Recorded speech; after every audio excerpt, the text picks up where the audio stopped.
We're live, I think. Give me a thumbs up if you can hear and see me all good. Did you like the stream yet? Thank you, Bobtail. Alright, everybody. How you all doing today? We have 18 in the house already. Awesome. Thank you guys all for being here so early. So yeah, I haven't posted in like 11 days, so I figured like I give you guys two videos and then live stream for the weekend to kind of catch up and bring you guys all up to speed on where I am now. The laptop is currently sitting on the cardboard cutout desk. I will be starting to build it into plywood very soon. Did you? I'm not sure if.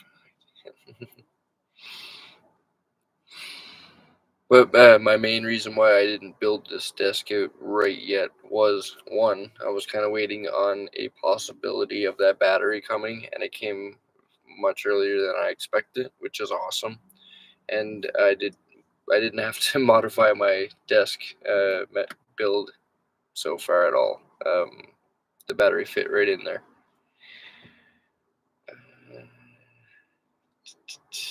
Hey you guys, how y'all doing? Nomadman 77. Have it, none angel. Have you get my emails? Yeah, I get it. I still get my emails. I have it on slow mode right now, Bobtail, because it's just a lot of reading. Like Dale, how you doing? $6.06 a gallon in the U.S. Dang. Kim Ness, how you doing? Mad Mouse. Lynette, hi Bruce. Robin, CFQC. Nice to see you online. Double duty watching videos on live. Hey, Vern's in the house. Hey, Tracy. Simply too fun, crafty. Nice. How you all doing? Willie's in the house. Captain Happy Pants. I prefer slow rides.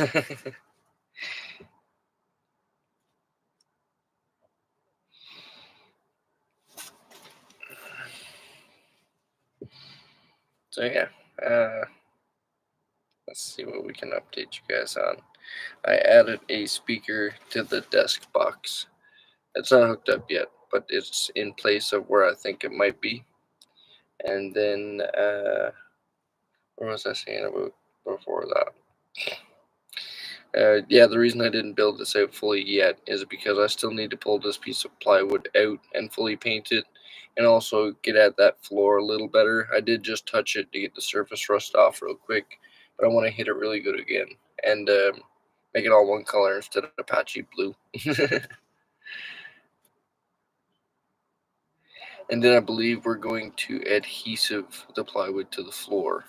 Before in my white van, I screwed like 700 screws to hold the plywood down. I do not want to be just blasting holes into this floor. So we're going to be doing a little different. I also have that kill mat to put down as well. There's still a lot to do. But prepping for all the steps and getting everything ready is a big part of the entire build. One of the things that I'm doing this for is to make sure and see how many wires and where everything is going to be run, and to make sure that the entire build will work out the way I'm thinking. Hmm.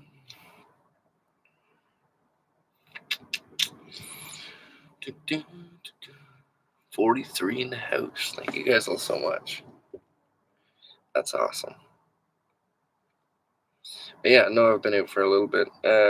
Just being cold and not being able to do too much doesn't allow me for really good filming. Good fitting flooring needs less fasteners. And that was my thought exactly. That's why I took a lot of time trying to cut out the floor and make sure everything sits flat and flush. And even when it went up to the passenger floor area, that's why I scribed the wood so that it would bend in that spot. And everything seems to be fitting really well. I'm very happy with it. And even though the desk is only built out of cardboard right now, I was mentioning it to my Patreoners. I think it's probably the neatest, most complex thing I've ever built in my life. So if it turns out the way that it looks right now, we're pretty happy with it. I'm just not sure which colors or whatnot to go with it for the interior. I really wanna get an idea of how the entire color scheme is gonna go in here before I go and permanently do anything. But I do know that any of the wood that goes in permanently will be fully painted, like my blue one, or my white van, sorry, with all the blue paint so that it seals it up from moisture. He's done his road trips. Danielle's in the house. Hey, Junior, Chad, how's the van coming along? It's going pretty good, I think. It's going slow, but not having everything to go full on is one of the things I'm battling right now. So like, even with lights, like I have the lights, but I'm not sure how much wire I'm gonna need or where they're gonna go. That's one of the things.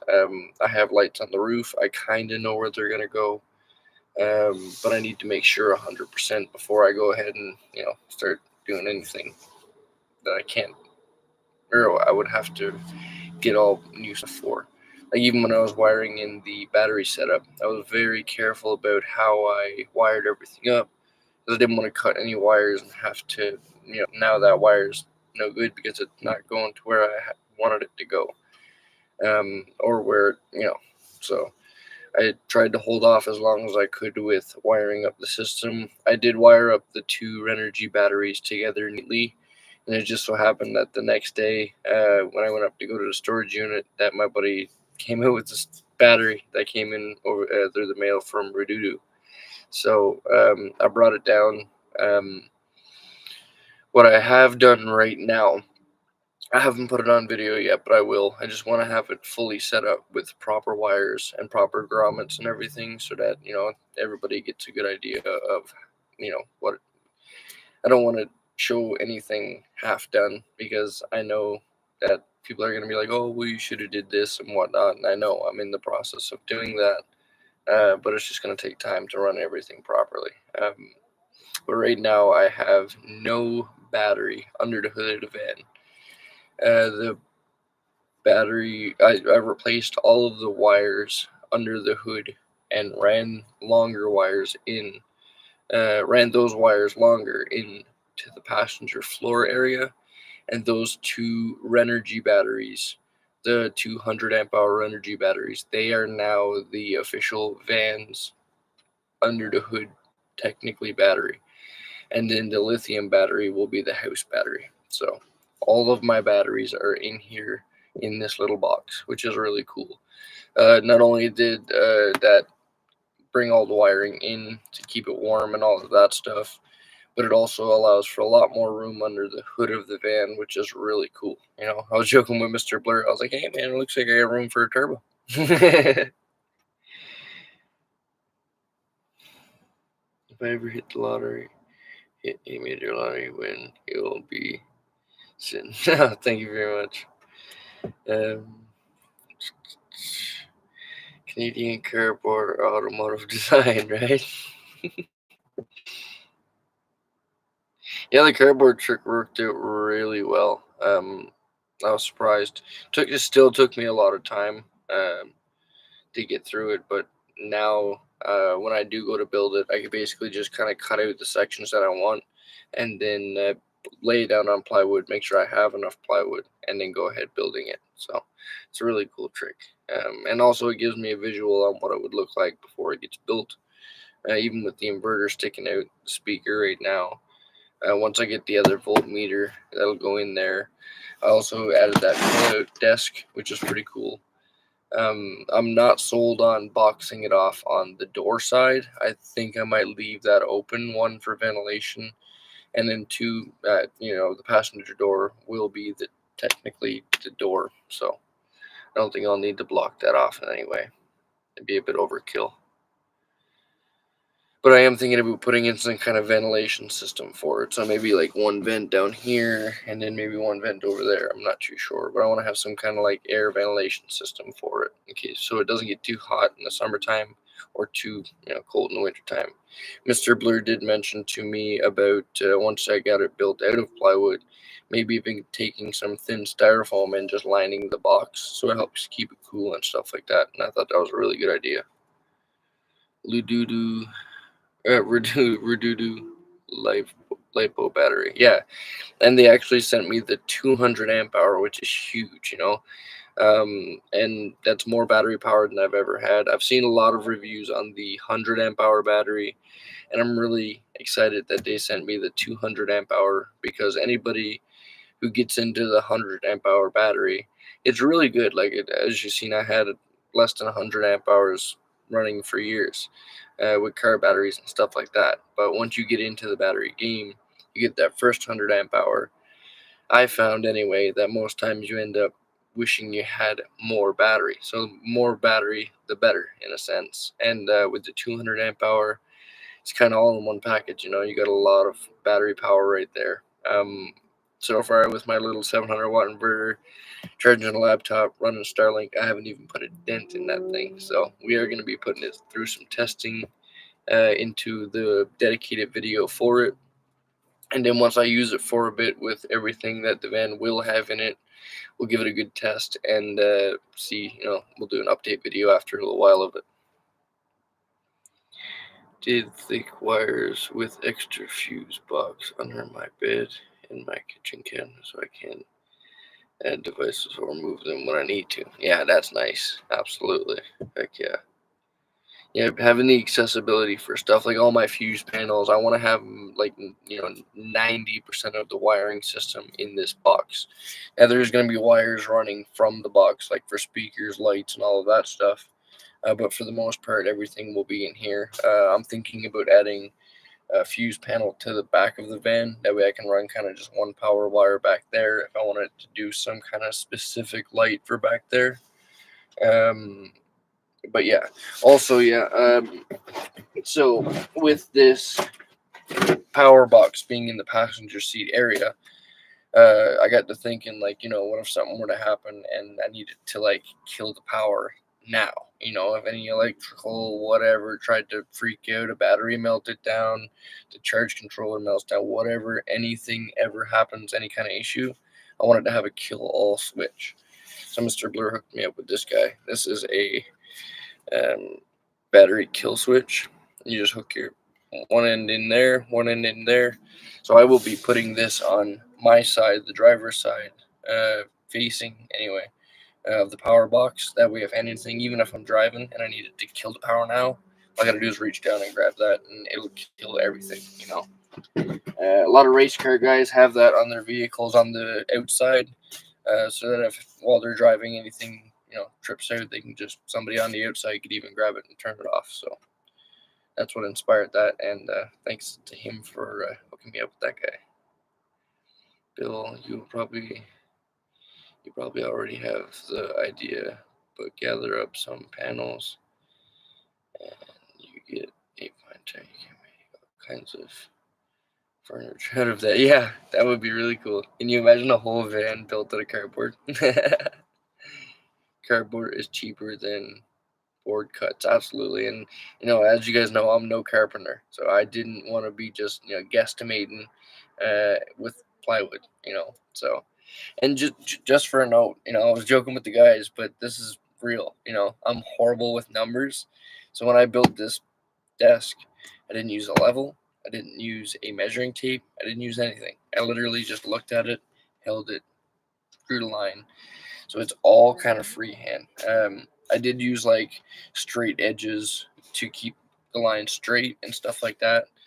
But for the most part, no like no measuring tape. No, no. It seemed to do better with I take the numbers out of it, which is really funny. Same as the floor. I didn't use any measuring tape for the floor. I just I used a bit of cardboard for the floor, but I managed to just not use any measuring tape, nothing. Just kind of cut it, slide it in. Nope. Cut it, slide it in, cut it, slide it in. It was a lot of that, but I managed to get it done pretty good. I think if I would have used measuring tape, I would have just confused myself.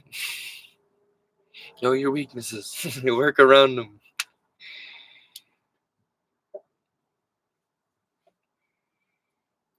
Will you Oh, I didn't know he was just there. I think I've decided to do LED lights instead of drilling a puck light hole in my ceiling. What do you guys think? I think that's a good idea. I did like the LED light strips, but I also like the pod lights. So in my van, I'm planning to do a little bit of both, a string light all the way around, and then also the puck lights that I have. I want to put them in the center or in specific spots, like where my desk is going to be here. I want to have a dome light specifically for if I'm drawing or whatnot here, and then also the normal dome light. But yeah, I really, when I put those string lights in, it did really make it feel like a home. So I will say that I do like the string lights. Bobtail amp hour, 400 amp hour could be charged via 48-volt charging. Cool. I think mine's only set up for a 12-volt system though. But I do have 400 amp hours of battery technically because I have 200 amp hours of AGM for the front actual van, and then I have the 200 amp hour lithium battery for the back house battery, which is really cool. Like I said, that's more power than I've ever had. So we shouldn't be worried about power in a sense for live streams or charging devices for a long time, or possibly ever, which is really cool. So again, thank you to Redudu for sending that out. How does the van handle in Calgary winters with being rear-wheel drive? Well, if you watch any of my videos, it's all about how you drive it, I guess, in a sense. I've never had a problem with getting stuck. Anytime I got stuck, I knew I was going to get stuck before going into the situation. So for the most part, you just got to put your foot in it, right? A lot of people get nervous with rear-wheel drives when they kick out, but if you can just counter steer, most times you can get around it. Or, I've had times where I'm climbing a hill and start slipping. Just put your foot into it a little bit, not over to, don't breadline it. And you can just crawl up the hill sideways sometimes and make it happen. It's all about that throttle, throttle control, I guess you would say. I love it. I wouldn't go to a 4-wheel drive van personally, but I don't really go off-roading with my home. So, good idea with the kill switch. Thank you. Yeah, yeah. I want to. My whole goal with this blue van, if anybody remembers me mentioning probably like 1,700 times, was that I want to do this van properly. And even when I ran my temporary power system, um, somebody mentioned, to run grommets and do it properly, and that really sat with me. And I was like, you know what? I do want to do it properly, and I do want to show that I'm doing it properly. I was just trying to show you guys the steps, but I understand. So what I'm gonna do is you guys will see the steps as they get done properly instead of all of my temporariness. I will do like little updates on like what I make out of cardboard and the plans on what's gonna happen, but when it comes to the actual proper install, I'll wait and do a proper video on that. Like when I go to do the desk build, you guys will get to see the floor getting sanded, painted, and possibly rust treated if I can, get the stuff for it. But if not, we'll just paint it, adhesive the floor plywood, paint the floor plywood, build the desk, and then install all the power and start running wires. That will all be kind of probably in 1 or 2 videos, and it'll all be done properly. When I explain the power system to you guys, you'll see that all of the wires running, I don't have them running through the firewall. I've ran them through the door. I ran them through the door where your door, the wires go through your door from your body to get to your speaker and your power window and stuff like that. That rubber grommet, that's where I've got my power and stuff wires running through, and it goes through that rubber grommet along the fender into the firewall. Everything's all like there's not a possibility of anything chafing any metal, nothing like that. You guys will see. Even with under the hood, I want to get like a couple little bus bars and stuff so that I don't have like 4 grounds onto one wire, if you know what I mean. I want to separate, just have like a bus bar, one, do it everything properly. But yeah, it's gonna take some time, and we will get it done right. Hey, Rosio's in the house.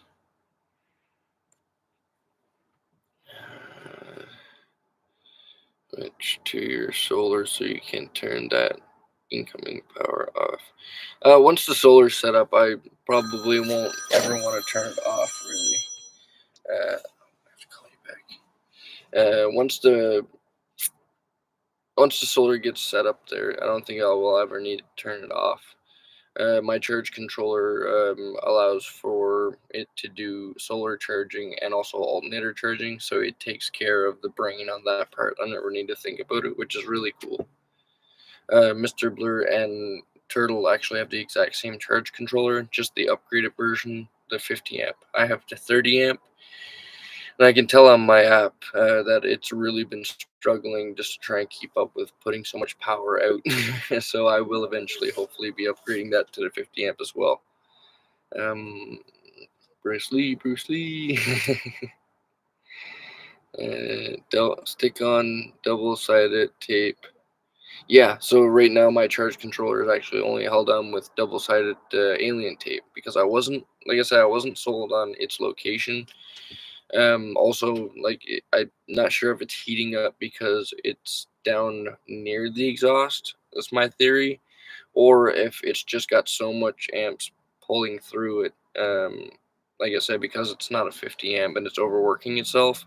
Not sure if that's the reason it's heating up either, but regardless on where I put it to, it seems like it gets up to like 34 degrees sometimes. So,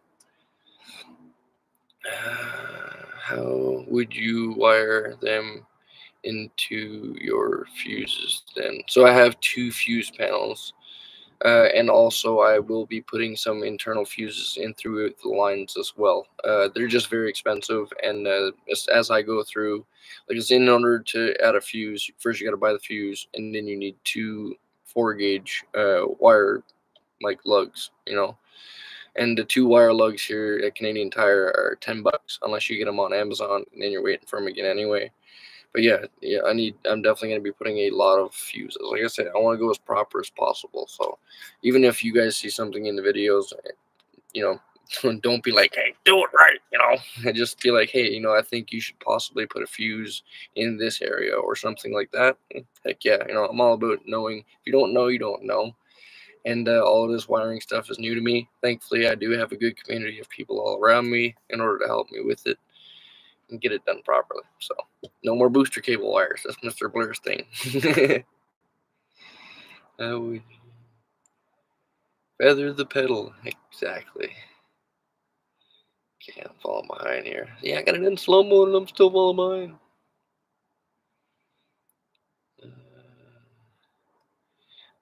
Would get an ambulance and convert it into a camper a good idea? Yeah, that seems like a good idea. I know a lot of people who have done that. That's not an ambulance is not really my style, but it is a really good idea. Damn it. Yes. Yeah, spooky. I want one a long time. Look up. Yeah. Loli's Off Road has a cool ambulance. Chrome has a cool ambulance. There's a few of them out there. Turtle has a bus. I wanted to get one. Andy from Overland Interiors or Matthews. Yeah, Chevy the Weed Goo. Trish, hey Bruce from KC. We are dodging tornadoes and wicked storms here in this area. I am glad to caught you live. Glad you're here as well. That's crazy. Tornadoes and stuff, hey? Rachel's in the house. Good evening, everyone. Spooky. No, I don't find an ambulance spooky. I would do a station wagon hearse to live in, If you want to see spooky. A lot of people would be spooked out by that, but I think it's pretty cool. It will also feed to charge van battery. Yeah, exactly. And the charge controller also charges once the back batteries are full, it sends the signal forward. It's a really cool charge controller. Life Plus. Yep. So Vanlife Plus. If you look in my video, you can actually see I put it into the captions. The van that the battery that was under the hood of this van not long ago that I gave to Turtle. That one was actually donated to me by Vanlife Plus. So it's the gift that keeps on giving. Yes.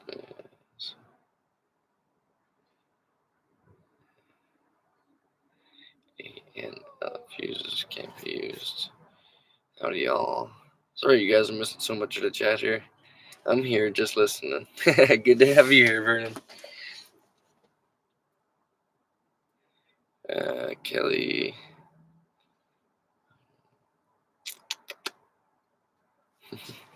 Nice. Also weird, but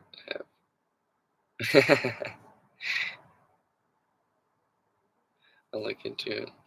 One of the things we are going to be doing is a pretty big project coming up. The part should be in Monday, we're hoping.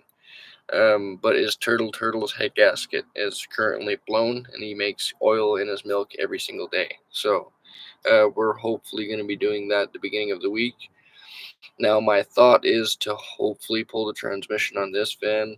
But recently I've been having like second thoughts on it, and I might just put a pick and pull transmission in it, and then in the future possibly build, because I do want to build an engine for this van just on my own. That's kind of like one of the things I like to do is build engines. But I want to build an engine for it, not a hopped up big crazy thing. Just go to pick and pull, grab something, give it a full freshen over. It'll be cool for content, something I'll enjoy doing, and it's something I think you guys would enjoy seeing as well. Plus, then the van gets a new motor. So yeah, that is the future plan for this van. With that being said, I was thinking of holding off on, doing a transmission rebuild for that, and then do a motor and transmission refresh all at once versus going in there twice. That means, I might. So that's leaning me towards the pick and pull transmission for now. But if I do a pick and pull transmission, just know I will still be doing a fresh torque converter and a fresh trans cooler and all of that stuff. I still want to go, get it to last as long as I can. I don't want to put a transmission in and have it go within the next month. So yeah, there's a lot of thinking, So regardless, even like I say, the pick and pull transmission way, that's still with the new torque converter and trans cooler and stuff, is still looking about 500. But um, I'm not a fan of the transmission that's in here. It's the 4L60E, and if anybody knows that transmission for Chevy, guys, you know what I mean about wanting to possibly switch to something else. That requires more work than I can do on a side of a road, in a pinch. Right now, I just need to get more gears now. So yeah, it's a lot of thinking and wondering what to do, but I'm starting to lean more towards that idea. And then when I'm at pick and pull, scout out a motor and transmission for one day, pulling it out and doing a full rebuild. I think that would be really cool. So like I say, I want to do everything properly. So avoiding getting a fresh rebuild now is not something I want to do. But I think for right now and the future of what I want to do with the van, I think maybe that might be the best direction. Let me know what you guys think.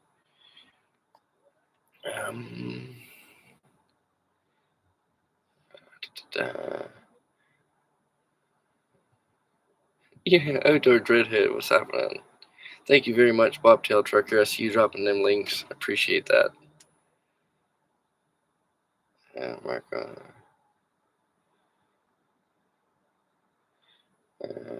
Missing a lot of. How's your lowrider camper going? It's getting there. It's getting there. Deborah, I'm here listening. Thank you guys all so much for joining.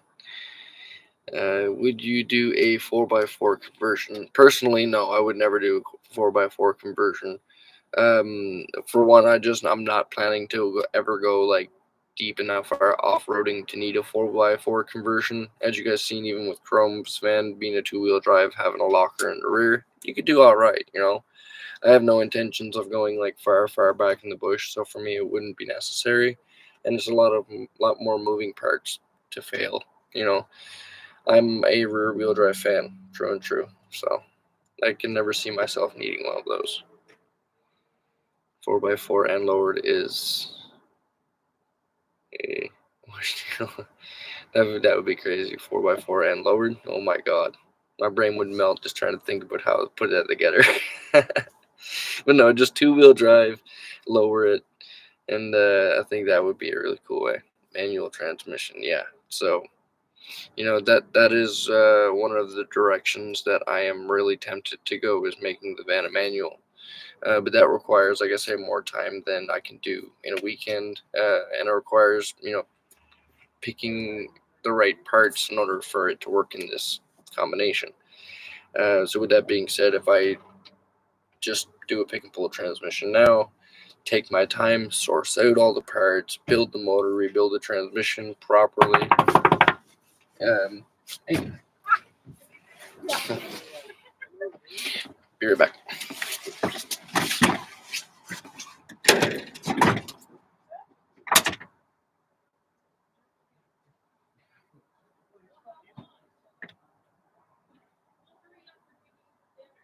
Okay. Okay, I will. All right. So it turns out a couple of subscribers just showed up. They don't want to be on camera, but they're gonna take me out for dinner. So I guess that will end up the live stream right here. But yeah, everything I talked about in this live stream, you guys keep in mind. Let me know what you guys think. 500 horsepower, 1,000. Yeah, definitely horsepower. But let me know what you guys think about that transmission idea, and we will do. You know what? We'll do a live stream again tomorrow, probably about midday, and check in with you guys and see what you guys think. So until then, remember, never give up on living life, because life is the most precious thing we have. I'll see you guys all in the next one.